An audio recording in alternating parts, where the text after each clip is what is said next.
मैं पिंडी और इस्लामाबाद की आवाम और पूरे पाकिस्तान की आवाम से मुखातिब हूँ।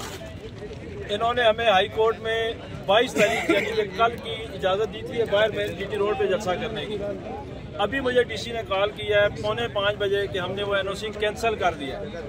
मैं पूरी जलसा कमेटी की तरफ से हमारे एडिशनल मर्कजी जनरल सेक्रेटरी फिरदौस शमीम नकवी साहब यहाँ पे मौजूद हैं, नईम पंजौथा साहब मौजूद हैं, हमारे शुएब शाहीन साहब सीनियर रहनुमा मौजूद हैं।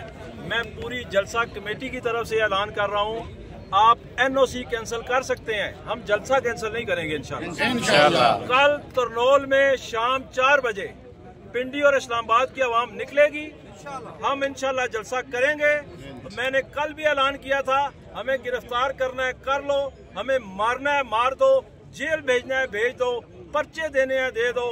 कल 22 अगस्त शाम 4 बजे ये पूरी जलसा कमेटी का, बैरिस्टर गौर हमारे चेयरमैन का, हमारे जनरल सेक्रेटरी उमर अयूब का, हमारे एडिशनल जनरल सेक्रेटरी फिरदौस शमीम नकवी का और पूरे पाकिस्तान की तहरीक इंसाफ के कारकुनान का, सारी क़यादत का ये ऐलान है कि कल 4 बजे 22 अगस्त शाम को इंशाल्लाह तरनोल चौक में जलसा होगा, जिसको हमारे CMKP के अली अमीन गंडापुर लीड करेंगे।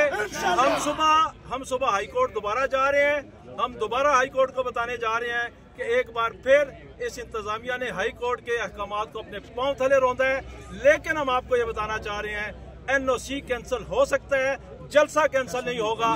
इंशाल्लाह हर हाल में जल्सा होगा। इंशाल्लाह। बचाएगा पाकिस्तान।